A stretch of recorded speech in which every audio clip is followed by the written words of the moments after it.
반갑습니다. 김지영 목사입니다. 어느새 2월 사과를 함께 나눌 때가 되었습니다. 하루하루 봄이 다가오고 있어요. 그런데 봄이 되면 새싹이 돋죠. 모든 그루터기에서 새싹이 돋는 건 아닙니다. 죽어버린 그루터기, 말라 비틀어진 그루터기는 봄이 되어도 새싹이 돋을 수가 없어요. 오직 살아있는 그루터기에서만 새싹이 돋아납니다. 저와 여러분에게는 예수 생명이 있습니다. 그리고 우리 후대에게 이 예수 그리스도 정확한 언약을 전달할 수 있는 언약 가진 그루터기입니다. 하나님께서는 저와 여러분이 기르는 이 렘넌트들이 237 나라의 정치, 경제, 문화 현장을 살릴 렘넌트 서밋이 되게 하실 것입니다. 오늘 사과의 제목이 최고의 제자를 만난 고린도 전도예요. 저와 여러분이 만나는 렘넌트들이 이 만남이 정말 최고의 제자들이 일어나는 그런 만남이 되기를 예수님의 이름으로 축원드립니다. 기도합니다. 하나님 은혜를 감사합니다. 참으로 전국과 세계에 예수 생명 가진 그루터기, 정확한 언약을 전달할 언약 가진 그루터기들이 일어나게 하소서. 살아계신 주 예수님 이름으로 기도합니다. 아멘. 2월의 서론과 결론 다시 한번 보겠습니다. 2월의 서론은 오늘의 시작이고 결론은 오늘의 마무리죠. 오늘의 시작과 오늘의 마무리를 하나님 안에서 하는 겁니다. 그것이 지난주 데살로니가 부분에서 우리가 나눈 관례라는 거죠. 우리 렘넌트들은 하루를 어떻게 시작하며 어떻게 마무리하는가, 나만의 관례를 갖추어야 되겠어요. 어떻게 시작하나요? 오늘의 전도, 오늘의 기도, 오늘의 말씀, 하나님 안에서 하루를 시작하는 거죠.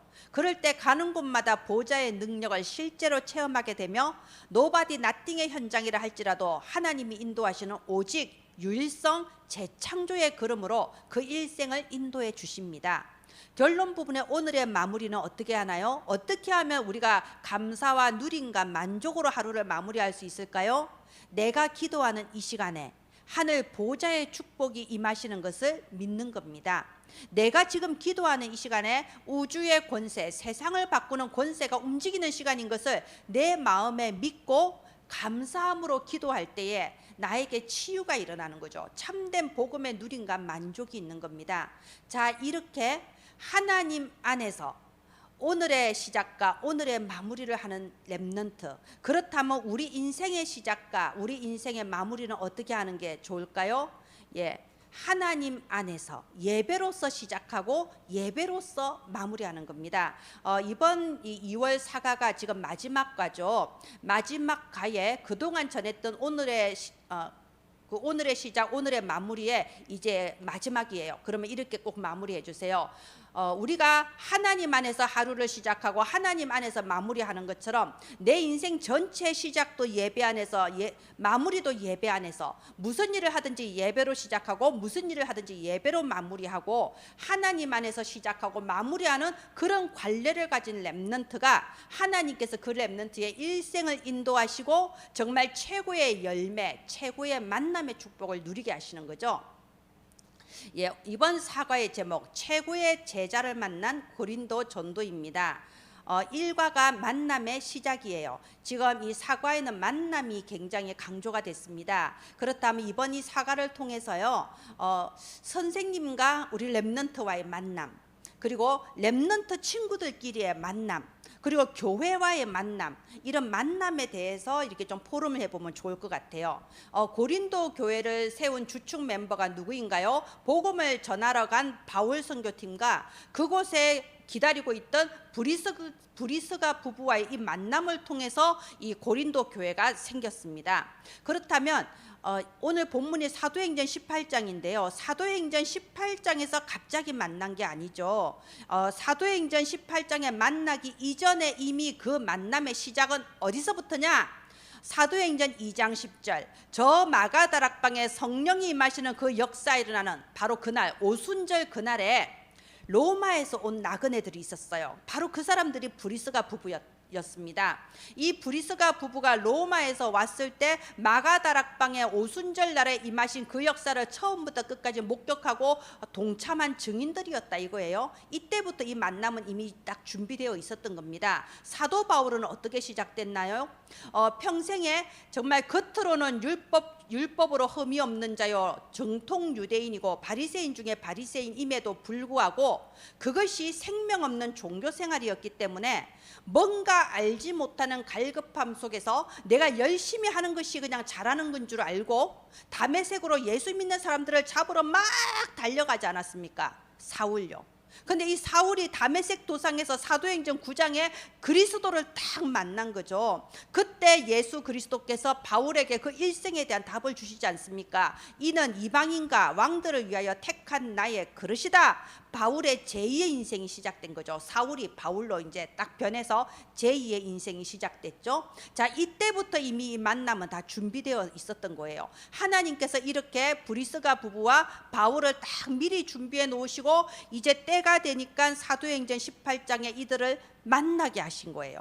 그렇다면요, 이게 바로 여호와 일에 하나님이 준비하신 만남이죠. 그러면 우리 렘넌트들 한번 만남에 대해서 이렇게 생각해 봐야 돼요. 우리 렘넌트들 교회 오면요, 옆에 친구들 투닥투닥 하고요, 자기들끼리 막 편먹기도 하고요, 그러잖아요.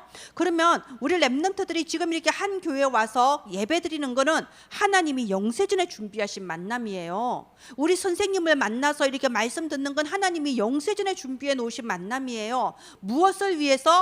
하나님은 우리 렘넌트들 통해서 237 나라 살리라고 세계 복음화를 위해서 영세전에 미리 준비하시고 오늘 이 교회에서 함께 복음 말씀 들으며 예배 드리게 한 거예요. 그럼 내가 이 시간 예배 시간에 앉아 있는 게 보통 사건이 아니죠. 하나님이 영세전에 준비해 놓으신 그 사건으로 내가 지금 이렇게 앉아 있는 거예요. 오늘의 예배가 너무 중요해요. 오늘 내 옆에 앉아 있는 친구 너무 중요해요. 나에게 복음 전해주시는 선생님 너무 중요한 거예요. 영세전에 하나님이 준비해 놓으신 만남입니다. 자, 이 바울과 브리스가 부부가 만난 그 시간표가 막 그렇게 좋을 때가 아니었어요. 사실은 고난 속에, 환난 속에, 실패 속에 만났어요. 이 바울 같은 경우에는요, 이 고린도 교회 오기 전에 먼저 아덴에서 전도를 했거든요. 근데 아덴에서 이렇게 약간의 이 실패라는 것을 경험했던 거예요. 자, 우리가 이렇게 사도행전 18장 성경을 볼 때는 이것만 봐서는 안 되고 고린도전서 1장과 함께 교차하면서 봐야 됩니다. 자, 그래서 고린도전서 1장 18절에 보면요, 바울이 이렇게 고백했잖아요. 내가 그리스도께서 십자가에 못 박히신 것 외에는 아무것도 전하지 아니하기로 작정했다고요. 말하자면 아덴에서 증거할 때 이 아덴이 아테네거든요. 말하자면 그리스 이 철학이 많이 이렇게 발달되어 있는 좀 유식한 사람이 많은 동네인 거예요. 그러니까 거기서 바울이 자기도 모르게 오직 그리스도 복음만 전한 게 아니라 좀 복잡하게 메시지가 나간 거죠. 원색 복음이 아니었던 거죠. 거기서 이제 바울이 크게 깨닫고 이 고린도전서 1장 그 18절에 그 고백이 나왔던 겁니다. 자, 그래서 이 아덴의 전도 실패를 가지고 바울이 고린도에 왔어요. 예, 행복한 순간이 아니죠. 자, 브리스가 부부 같은 경우에는요, 브리스가 부부는 저 사도행전 2장 10절에 그 오순절 마가다락방의 그 역사를 체험하고 정말 벅찬 가슴과 은혜를 가지고 로마로 돌아왔을 거예요. 그런데 어떻게 됐습니까? 로마에서 추방당한 거예요. 좋은 일이 있는 것이 아니라 고난처럼 보이는 일이 생긴 거예요. 그동안 일군 모든 사업을 다 잃어버리고 빈털터리로 낯선 곳에서 새로 시작해야 되는 상황이에요. 자, 그러면 바울의 입장에서도 실패해서 온 거고 브리스가 부부의 입장에서도 환난을 당해서 온 거란 말입니다. 그런데 그게 불행일까요? 환난일까요? 고난일까요? 아닙니다. 하나님께서 준비해 놓으신 절대 시간표죠. 저는 의외로 어릴 때부터 복음 듣고 우리 이 다락방 안에서 복음 듣고 자란 렘넌트들 중에서도요, 오히려 이 고난에 대해서 해석을 잘 못하는 경우를 많이 봤어요. 말하자면 나는 렘넌트인데 다 잘되고 다 행복하고 다 누림이고 그래야 되는 거 아닌가, 이런 착각을 하더라고요. 우리가 성경에서 가장 평안하게 살았다고 하는 사람이 누군가요? 이삭이죠. 이삭은 고난받지 않고 평생 누리고 살았다. 우린 보통 그렇게 해석합니다. 근데 과연 그랬나요? 이삭이 아주 어린 시절에, 원래 어린 시절에 받은 상처는 트라우마가 되는데 어린 시절에 이복 형인 이스마엘 형에게 이유도 모르고 이렇게 핍박을 받았잖아요. 그게 상처가 될 수도 있어요. 그뿐입니까? 우리 아버지가 나를 너무너무 사랑하는 줄 알았던 아버지가 어느 날 나를 모리아산에 막 데리고 가서 꽁꽁 묶어놓고 칼로 찌르려고 했잖아요. 정말 정신문제 생길 수 있을 정도의 그런 사건 아닙니까? 그런데도 불구하고 우리는 이삭을 가장 평안하게 누린 사람이라고 해요. 이게 뭐죠? 우리 렘넌트들이 고난에 대해서 바로 답을 가져야 됩니다. 고난이 아니에요. 문제도 아니에요. 내가 오직 복음이 되기 위한 훈련의 과정입니다. 그래서 이번 원단 메시지에 나왔잖아요. 절대 불가능인 것처럼 보이는 그 시간표가 사실은 하나님의 그 절대 능력을 체험하는 시간표라니까요. 응답 25가 오는 시간표예요. 지금 바울과 브리스가 부부도 실패한 자리, 추방당한 자리에서 고린도에 왔습니다. 그런데 그것이 하나님이 준비해 놓으신 절대적인 만남을 가지는 시간이었죠. 예, 하나님께서 여호와 이레 영세전에 예비하시고 이 고린도 지역을 살리고 세계복음화하라고 주신 만남이었어요. 그리고 이 만남은 업이 같은 만남. 이 두 분 다 이제 장막을 만드는 기능을 가진 그런 업이 같은 만남이었고요. 더 중요한 거 일만 같이 한 게 아니고 안식일마다 회당에서 함께 복음을 전했던 겁니다. 말하자면 실패와 잠깐 지나가는 고난에 속아서 넘어지지 않고 그 속에서 오직 복음의 답을 가지고 내가 그리스도와 그가 십자가에 못 박힌 것 외에는 아무것도 알지 아니하기로 작정하였노라. 내가 너희에게 복음을 전할 때 지혜와 지식의 아름다운 말로 하지 아니하고 이러면서 그 고린도전서 1장에 이렇게 나와 있지 않습니까? 이렇게 새로운 시작이 되었고 오직 복음 가지고 안식일마다 해당에 들어가는 그런 만남이 되었습니다. 당연히 응답이 올 수밖에 없죠. 자, 하나님께서 주신 만남의 축복이에요. 바울이 이렇게 제자들을 만났을 때 이 제자들에게 있어서는 바울과의 만남이 어떤 만남인가요? 이 예수 그리스도 정확한 언약을 전달해주는 그런 생명이 살아나는 만남이었죠. 하나님께서 주신 어마어마한 만남의 축복입니다. 또 반대로 바울 입장에서도 이 로마서 16장의 이 사람들을 만난 거예요. 하나님께서 주신 이런 제자들을 만난 어마어마한 만남의 축복이고요. 그 중에서 브리스가 부부를 만난 것이 바로 고린도 였습니다. 이 브리스가 부부에 대해서는 로마서 16장 3절에서 4절에 두 절에 걸쳐서 소개를 하고 있잖아요. 아주 극찬을 하지 않습니까? 나의 동력자, 나를 위해서는 목이라도 내어놓을 자라고 극찬을 하고 있습니다. 이와 같이 하나님께서 영세전에 준비하신 만남, 그리고 하나님께 영광 올려드릴 작품을 남기는 만남이 있습니다. 그렇다면 나와 렘넌트의 만남은 어떤 만남인가요? 우리 세상 사람들이 하는 말로 장미 같은 만남이 있고 생선 같은 만남이 있다고 하죠. 생선 같은 만남은 이 생선이 잠깐만 만져도 손에서 비린내가 가시지 않는 것처럼 한 번을 만나도 정말 찝찝하고 좋지 않은 기억을 남기는 그런 만남이 있어요. 그러나 장미의 만남은 장미를 이렇게 내가 손으로 만지면 나에게 장미의 향기가 남죠.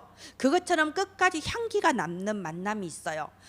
저와 그리고 저희들과 우리 렘넌트들과의 이 만남은 정말 237 나라를 살리는 작품을 남기는 만남이 될 줄을 믿습니다. 우리 렘넌트들이 정말 이번 이 사과를 나누면서요, 교회와의 만남, 그리고 선생님과의 만남, 내 옆에 있는 친구와의 만남, 그리고 부모님과의 만남, 하나님께서 주신 이 만남이 얼마나 귀중한 것이며, 때로는 내가 어려운 것 같고 때로는 문제 당한 것 같지만 그건 어려움도 아니고 문제도 아니고 내가 복음 안에 뿌리 내리고 복음으로 세워지는 그런 훈련의 시간표다. 이렇게 답이 났으면 좋겠습니다. 네, 2월에 이 1가부터 4과까지 정말 하나님의 은혜 가운데 지나갔습니다. 여러분, 우리가 이 말씀이 나에게 지식으로만 남으면 안 됩니다. 지난주에 데살로니가 교회 부분에서 메시지가 나왔죠. 데살로니가 전서 1장 5절에 이 말씀이 너희에게 말로만 이른 것이 아니고 능력과 성령과 큰 확신으로 이르렀다고 했습니다.